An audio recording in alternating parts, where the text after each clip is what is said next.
Amelia Hudson jeta un dernier regard à la ville poussiéreuse de Sand Creek. Sur son visage ne se reflétait ni regret, ni peur, seulement une résolution lasse et forcée, devenue son unique compagne au cours des dernières semaines. Elle se tenait sur l'unique rue principale, où le vent chassait une poussière fine et sèche, et à l'horizon n'apparaissaient bientôt que les contours dentelés des montagnes, couvertes de quelques arbustes clairsemés. L'air était chaud et sec, sentant la terre chauffer, la sueur de cheval et cette odeur sauvage et insaisissable des prairies, qui déconcertait et mettait en garde. Chaque inspiration lui rappelait à quel point elle n'appartenait pas à cet endroit, à quel point elle était étrangère dans ce monde où la survie exigeait non pas des manières raffinées, mais une âme solide. Il y a quelques mois encore, Amelia était une demoiselle de Boston, habituée aux rues propres et soignées, aux robes de soie et aux promenades paisibles dans les parcs ensoleillés. Ses matins commençaient par une tasse de thé chaud, et ses soirées étaient remplies de musique qu'elle jouait elle-même au piano et de conversations sur la littérature. Ses cheveux châtains foncés, autrefois coiffés en chignon complexe, étaient maintenant simplement attachés en un chignon négligé, et ses mains, jadis douces et délicates, étaient devenues rudes à cause du travail inhabituel. Les traits délicats de son visage, un front haut, un nez droit et des lèvres fines, semblaient déplacés dans ce cadre austère, et ses grands yeux bruns reflétaient une tristesse profonde mais contenue. Mais la mort de son père, William Hudson, mit fin à cette vie brutalement et sans pitié. Elle, comme tous ceux de leur cercle, le croyait fortuné. Mais après son décès, d'énormes dettes furent révélées. La maison, les meubles, les bijoux, tout fut vendu aux créanciers, et Amelia se retrouva seule, sans un sou en poche, et avec une seule lettre, une vieille obligation signée par son père, de nombreuses années auparavant. Dans celle-ci, William demandait à un certain Eaton Blake, propriétaire du ranch Lone Oak, de rendre tout service pour le bien de ma fille, car Blake lui était redevable. C'était l'unique planche de salut à laquelle elle pouvait s'accrocher, sa dernière lueur d'espoir, qui la menait au bout du monde, vers un inconnu qui effrayait et attirait à la fois. Les droschkis qui l'avaient amenée à la ville s'étaient déjà éloignés, laissant derrière elle un nuage de poussière. Amelia ajusta ses vêtements de voyage simples et usés, qui paraissaient étrangers sur sa silhouette élancée, et s'engagea sur l'unique route qui s'éloignait de la ville. Le sac de voyage en cuir qu'elle tenait à la main semblait peser 1 tonne, mais elle ne pouvait s'en séparer. Il ne contenait que quelques vêtements de rechange et quelques vieilles photographies, les seuls fantômes palpables de son ancienne vie. La route serpentait à travers les collines brûlées par le soleil, couvertes d'herbes sèches et dures.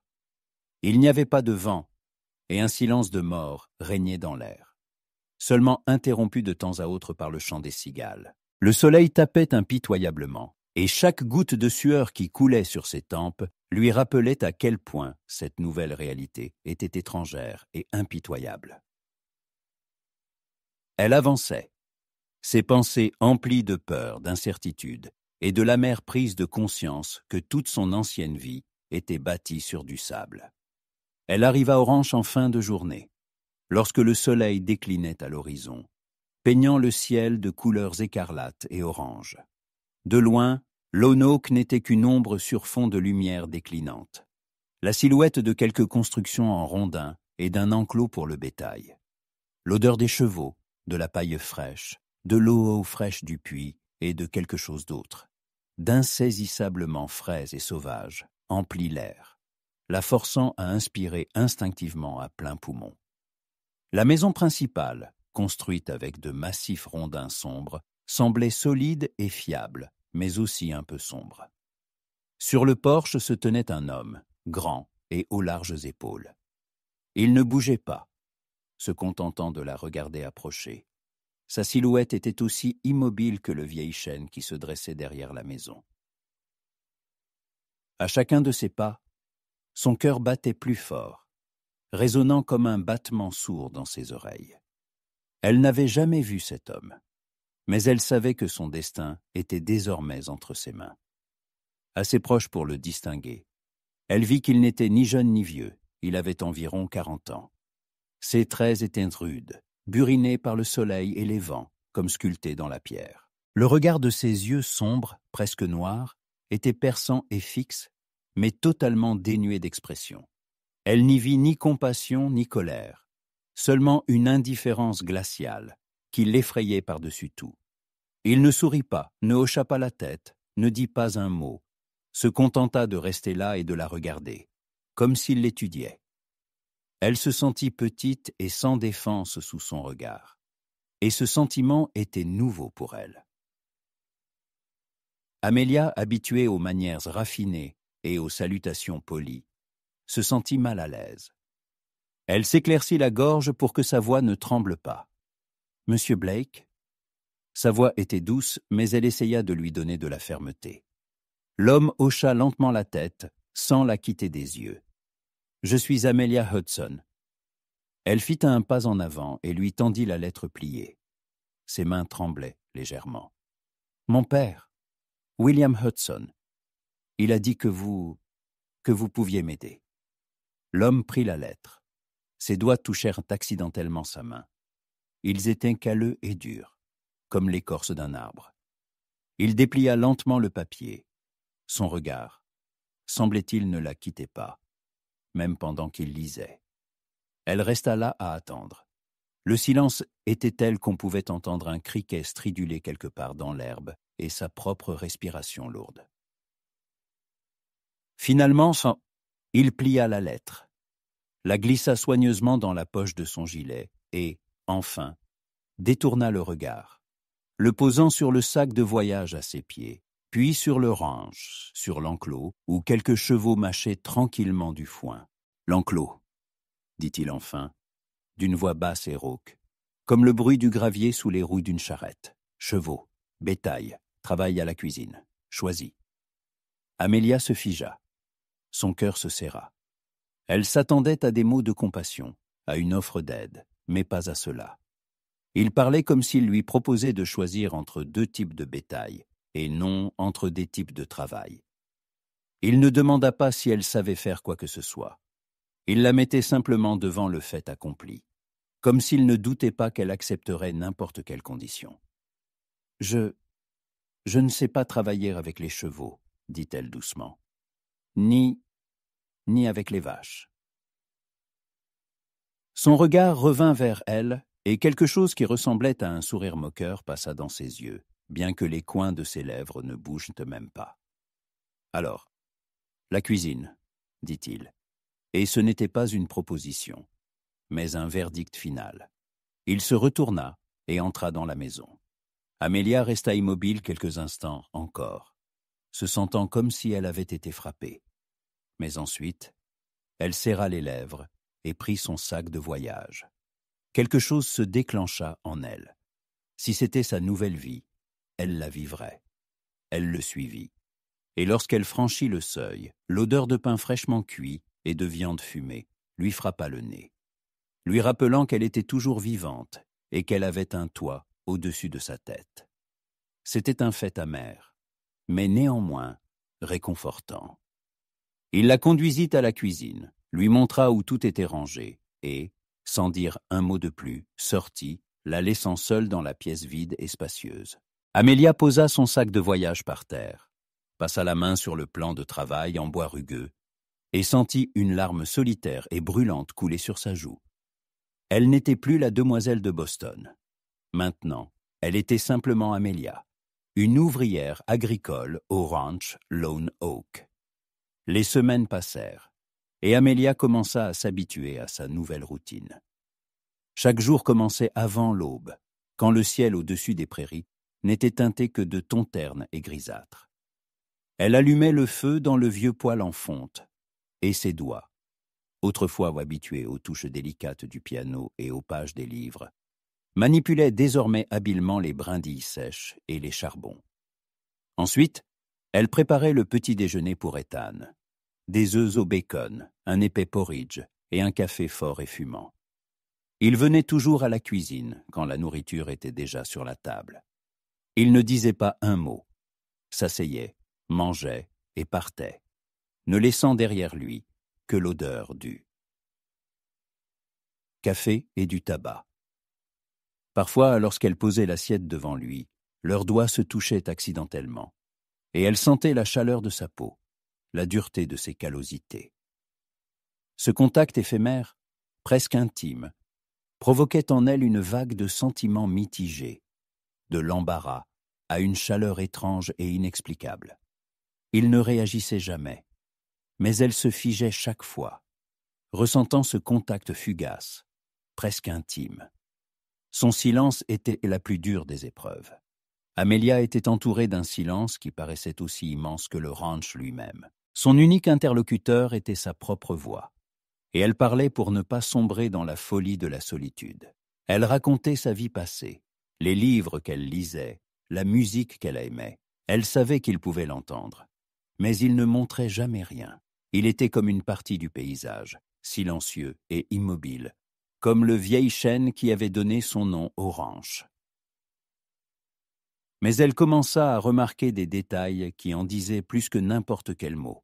Un matin, alors qu'elle mettait de l'eau à chauffer pour le café, il entra dans la cuisine et posa 2 seaux sur la table, l'un avec du bois, l'autre avec de l'eau qu'il avait rapporté du puits. Il le fit si naturellement, comme si cela faisait partie de son rituel quotidien. Il ne dit pas « merci » ou « s'il vous plaît », mais elle savait que c'était sa façon de l'aider, d'alléger son travail. Une autre fois, lorsqu'elle ne put soulever un lourd sac de farine, il, comme s'il avait lu dans ses pensées, le souleva et le posa sur la table, d'où il lui était plus facile de l'atteindre. Il faisait tout cela sans mots, sans un seul geste qui aurait pu être interprété comme un signe d'attention. Mais Amelia, habituée à lire entre les lignes, commença à comprendre que derrière sa façade de pierre se cachait quelque chose de plus, une sorte de sollicitude cachée. Un espoir s'installa dans son cœur, qu'il n'était pas aussi indifférent qu'il le paraissait. Elle commença aussi à le remarquer. Il passait ses journées au ranch, travaillant dans les champs, s'occupant du bétail, et elle le voyait souvent depuis la fenêtre de la cuisine. Il se déplaçait avec grâce et force, ses larges épaules semblaient faites pour le travail pénible. Il savait tout faire, de la réparation d'une clôture à la récolte du foin, et le faisait sans agitation inutile, sans hâte. Elle le voyait recoudre un sac déchiré, ses doigts rudes étonnamment agiles, ou nettoyer son revolver. Au soleil, le revolver brillait, comme s'il reflétait toute la puissance silencieuse de cet homme. Parfois, il s'arrêtait et regardait vers la maison, et il lui semblait que son regard était dirigé directement vers elle, mais elle n'en était jamais sûre, car elle ne voyait toujours que sa silhouette immobile. Un jour, pendant la chaleur de midi, Amelia était assise sur le porche, essayant de reprendre son souffle. Elle avait fini de déjeuner, et elle voulait juste s'asseoir en silence. Elle remarqua qu'Ethan était accroupi près de la vieille clôture. Il réparait quelque chose. Elle remarqua qu'il leva la tête et la regarda. Il ne sourit pas, ne fit pas un signe de la main, mais elle sentit qu'il la voyait, qu'elle n'était pas juste une ombre, mais une personne vivante. Cette prise de conscience emplit son cœur d'une chaleur inattendue. « Ici, c'est si silencieux », dit-elle dans le vide, bien qu'elle sût qu'il pouvait l'entendre. Il ne répondit pas. Elle attendit un peu, puis continua. « À Boston, il y a toujours du bruit.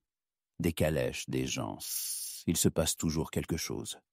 Ce bruit, il faisait toujours partie de moi. » Elle l'entendit poser son marteau et tourna la tête. Il était toujours accroupi, mais la regardait directement. Mais ici, elle inspira profondément l'air qui sentait l'herbe sèche et le soleil. On peut penser. Ici, on peut juste être soi-même. Il se leva, se redressa, et son ombre la recouvrit. Il s'approcha et s'assit sur la marche à côté d'elle, mais laissa une distance suffisante entre eux pour qu'elle se sente à l'aise. « Les pensées ne sont pas toujours bonnes, dit-il. et sa voix était rauque, comme après un long silence. Parfois le silence, c'est mieux. Ce fut la première phrase qu'il lui adressa, et elle sonna si inattendue qu'elle sursauta. Mais ici, elle hésita, cherchant ses mots. Elles sont au moins les miennes. Personne n'essaie de m'imposer les siennes. Il n'y a pas de jugement ici. Il hocha la tête, et ce fut le premier geste significatif qu'elle vit de sa part. Il n'y avait ni compassion ni joie sur son visage, mais elle sentit qu'il l'avait comprise. Elle sentit qu'il cherchait lui aussi ce silence, qu'il fuyait quelque chose, comme elle. Ce soir-là, Amelia ne put dormir longtemps. Ses pensées tournaient autour de cette petite conversation. Pour la première fois depuis longtemps, elle sentit qu'elle n'était pas seule. Elle n'était pas sûre de ce que cela signifiait. Mais quelque chose en elle avait changé. L'espoir de pouvoir trouver sa place ici s'était renforcé. Elle commença à voir Ethan non plus comme un propriétaire silencieux, mais comme un homme qui, peut-être, était aussi seul. Dans ses yeux, elle voyait quelque chose qu'elle ne pouvait expliquer, quelque chose de caché et de profond, et ce quelque chose faisait battre son cœur un peu plus vite. Tout changea avec l'arrivée de la tempête. Elle s'abattit soudainement, comme une bête enragée, et en quelques minutes, le ciel de bleu devint plombé, lourd. Le vent sifflait et pliait les arbres vers le sol, et le sable soulevé de la route frappait le visage douloureusement, comme de petites balles. Amelia était dans la cuisine quand elle entendit le grondement qui résonna dans les prairies. Et vit Ethan, qui était dans l'enclos, se dépêcher vers la maison pour abriter le bétail. Elle resta à la fenêtre, observant avec anxiété comment il luttait contre le vent, sa silhouette paraissant minuscule face à cette force de la nature. En elle surgit un sentiment aigu et déchirant d'impuissance et de peur pour lui. Elle voulait faire quelque chose, mais ne savait pas quoi. Elle savait seulement qu'il était là, dans cette tempête, et qu'elle devait l'aider. Elle se souvint que son ciré en toile était sur le porche, et sans réfléchir, le saisit. En sortant, elle faillit tomber. Le vent lui arracha le ciré, mais elle le rattrapa, le retint, et se dirigea vers l'enclos, criant pour que sa voix soit plus forte que le vent. « Ethan, Ethan, prenez votre ciré !» Il se retourna et la vit. Dans ses yeux, habituellement impénétrables, un véritable effroi passa. Il n'était pas en colère, mais effrayé pour elle. Et ce sentiment était si fort que sa colère était presque palpable. Il fit quelques pas vers elle, ses yeux en disaient plus que n'importe quel mot. « Rentre à la maison !» cria-t-il, et le vent emporta ses mots au loin. « Tu n'as rien à faire ici, c'est dangereux !» Mais elle n'obéit pas. Elle fit encore quelques pas et lui tendit le ciré. Il le prit et leurs doigts se touchèrent à nouveau. Cette fois, il ne retira pas sa main, mais la serra. Cela ne dura qu'un instant, mais ce fut suffisant pour qu'elle sente que derrière sa froideur extérieure se cachait une sollicitude, qu'il s'inquiétait pour elle. Un sentiment de tendresse et de gratitude fleurit dans son cœur. Il enfila le ciré et, sans dire un mot de plus, retourna vers le bétail, tandis qu'elle se précipitait dans la maison, sentant son cœur battre dans sa poitrine d'excitation et de soulagement. Le reste de la journée se passa en silence, interrompu seulement par le hurlement du vent et le grondement du tonnerre. Amelia cuisait du pain et Ethan était assis dans un fauteuil fixant le feu. Il était trempé jusqu'aux os et elle, prenant son courage à deux mains, posa à côté de lui du thé chaud et une serviette sèche. Il hocha la tête et elle sentit que c'était son merci, qu'il ne prononçait jamais à voix haute. Lorsque la tempête se calma et que le ciel au-dessus du ranch redevint clair et que les étoiles s'allumèrent de 1000 feux, ils sortirent sur le porche. L'air était pur et frais, sentant la terre mouillée, les aiguilles de pin et l'ozone. La lune éclairait le ranch et il paraissait tout différent, comme mystérieux. Ils s'assirent sur les marches, côte à côte, et le silence revint. « Pourquoi avez-vous fait ça ?» demanda Ethan, et il n'y avait ni surprise, ni reproche dans sa voix, juste une simple curiosité. « Vous étiez trempé, » répondit-elle doucement. « J'ai pensé que vous aviez froid. » Il hocha la tête, et elle sentit qu'il s'était un peu rapproché. Elle décida de poser sa question. « Pourquoi parlez-vous si peu, monsieur Blake ?» Sa voix était plus basse qu'elle ne l'avait espéré. Il resta longtemps silencieux. Elle pensa qu'il ne répondrait pas. Mais ensuite, il prononça « Les mots ne sont pas toujours nécessaires, et pas toujours vrais. » Ici, il fit un geste de la main vers l'horizon. Les actions parlent d'elles-mêmes. Si je vous promets quelque chose et que je ne le fais pas ensuite, c'est un mot vide. Moi, je n'ai pas besoin de vide. Sa réponse fut si simple et honnête qu'elle sentit son cœur se serrer. Elle comprit que derrière son silence se cachait non pas de la froideur, mais une douleur profonde, une déception qui l'avait poussée à se fermer au monde. À ce moment-là, elle vit en lui non seulement le propriétaire du ranch, mais un homme qui souffrait aussi. Ils restèrent ainsi longtemps, regardant les étoiles. Ils ne dirent pas un mot, mais il y avait quelque chose entre eux qui était plus important que n'importe quel mot. C'était une compréhension, silencieuse, mais profonde. Elle se sentit comme s'ils étaient seuls au monde, dans ce monde immense et silencieux, qui n'était qu'à eux. Et c'était bien. Une fois par mois, ils allaient en ville pour les provisions. C'était toujours une épreuve pour Amelia. La petite ville de Sand Creek semblait si petite et insignifiante. Mais pour elle, elle était l'incarnation de tout ce qu'elle fuyait. Il y avait des gens, des regards, des questions. Elle se sentait mal à l'aise dans ses robes simples et usées, sachant que son ancienne vie était si lointaine. Ethan, au contraire, se sentait ici chez lui. Il était connu de tous, et sa présence silencieuse inspirait le respect. Les gens lui faisaient un signe de tête, les fermiers échangeaient quelques mots avec lui, et il leur répondait « Pardé ». Phrases monosyllabiques, mais c'était suffisant. Il était des leurs. Un jour, alors qu'ils étaient en ville, elle vit une femme qui avait autrefois été une de ses connaissances. Eleanor Brooks, l'épouse d'un riche commerçant. Eleanor, en voyant Amelia, s'immobilisa, les yeux écarquillés de surprise. Amelia Hudson. Sa voix était pleine d'incrédulité et de pitié. « Que faites-vous ici ?» Amelia sentit le rouge lui monter au visage. Son cœur battait d'humiliation. Elle voulait se cacher, s'enfuir, mais elle savait que c'était inutile. Elle se redressa et regarda Eleanor droit dans les yeux. C'était son combat personnel, et elle n'allait pas abandonner. « Je travaille ici, » dit-elle, et il y avait une telle fermeté dans sa voix qu'Eleanor fut un peu embarrassée. « Mais comment ?» Elle ne termina pas sa phrase et regarda Ethan qui se tenait à côté. Ses yeux, comme toujours, étaient impénétrables. « C'est votre maître ?» demanda-t-elle, et sa voix résonnait d'une pitié non. Dissimulée, mêlée de mépris. Eleanor regarda Amelia de la tête aux pieds, comme si elle étudiait ses vêtements, ses mains, devenues rudes à la force de travailler. Amelia serra les lèvres.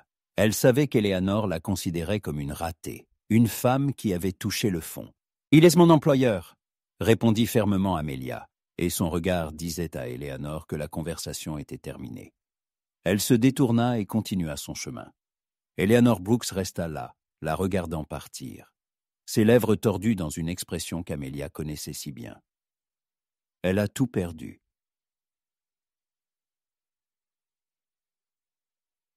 Amelia sentit son cœur battre dans sa poitrine. Elle se sentait humiliée. Elle était si absorbée par ses pensées qu'elle ne remarqua pas qu'Ethan s'était approché d'elle. Il lui prit silencieusement la main et y déposa quelques pièces d'or. « Achète-toi quelque chose, » dit-il. « Quelque chose qui te plaise. » Sa voix était si basse et chaleureuse qu'elle sursauta. Dans ses yeux, il n'y avait pas de pitié, seulement de la compréhension et du respect. Il voyait sa douleur et il voulait la soulager. Il ne lui donnait pas seulement de l'argent, Il lui donnait le droit de choisir, de posséder quelque chose qui n'appartiendrait qu'à elle. « Je ne peux pas, dit-elle doucement. Je ne veux pas que vous pensiez que je... » « Tu peux, dit-il fermement. Tu l'as mérité. Tu le mérites. » Il hocha la tête en direction du magasin de tissus et s'éloigna pour lui laisser de l'espace.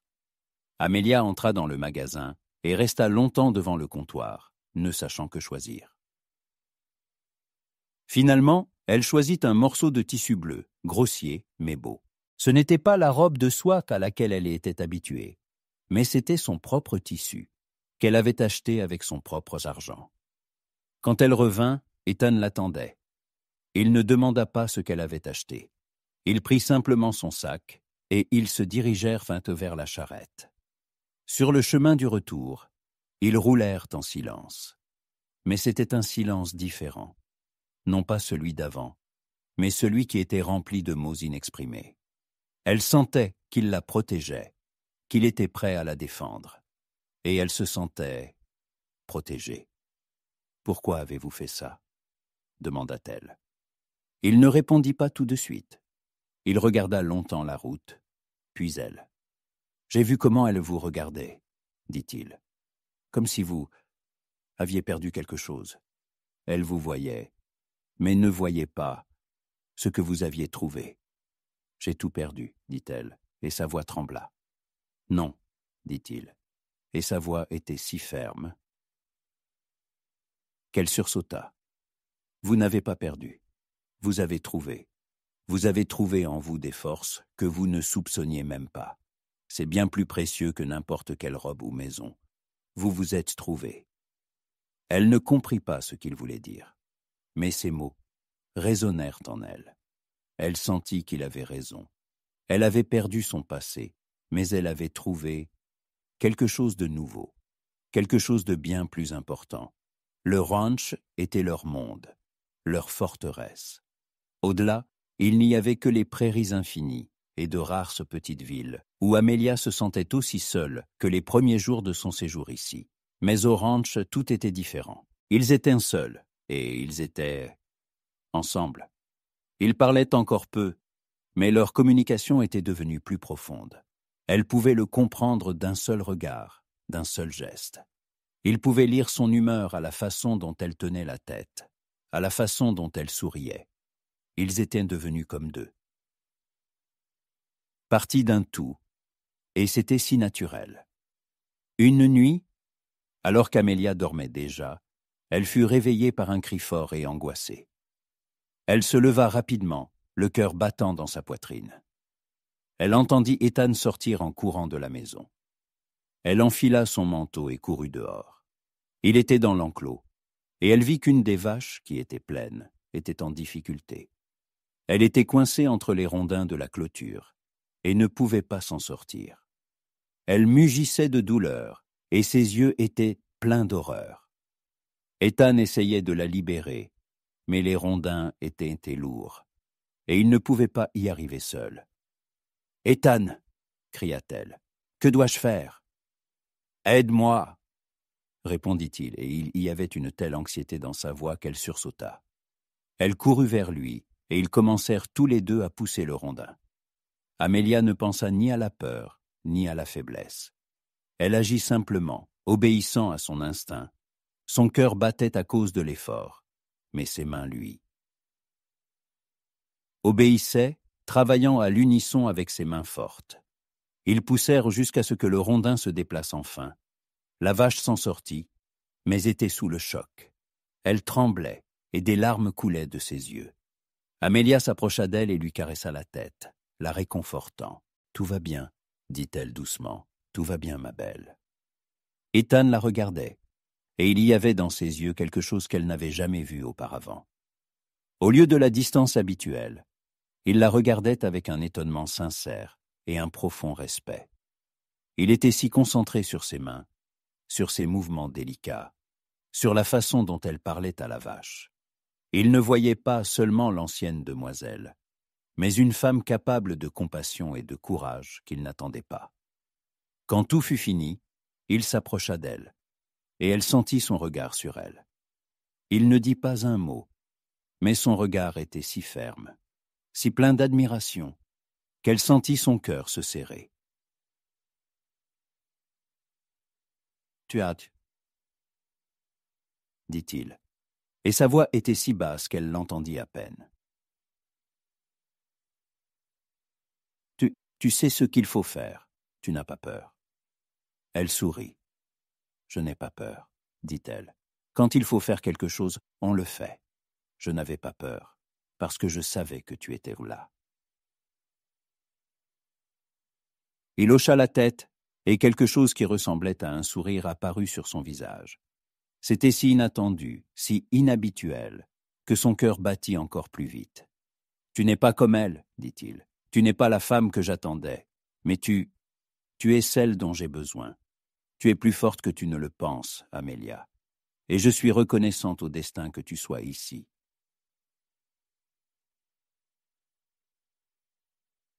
Ces mots étaient si simples, mais ils sonnèrent comme une déclaration d'amour. Elle sentit ses joues brûler. Elle ne savait pas quoi répondre. Elle le regarda simplement, et ses yeux étaient pleins de larmes. Mais c'étaient des larmes de joie. Elle vit en lui non pas seulement le propriétaire du ranch, mais un homme qui la voyait telle qu'elle était vraiment, sans phare, et l'acceptait. Après cette nuit, tout changea. La tension qui existait entre eux ne disparut pas, mais prit une autre teinte. Ce n'était pas la tension de l'attente, mais celle de l'anticipation. Désormais, ils s'asseyaient souvent sur le porche le soir et parlaient. De tout et de rien. Il lui racontait son enfance, comment il était arrivé dans le Far West, comment il avait construit ce ranch. Elle l'écoutait, et elle sentait que ses mots peignaient dans son imagination l'image de sa vie. Elle lui racontait sa vie passée, comment elle avait tout perdu, et comment elle s'était trouvée ici.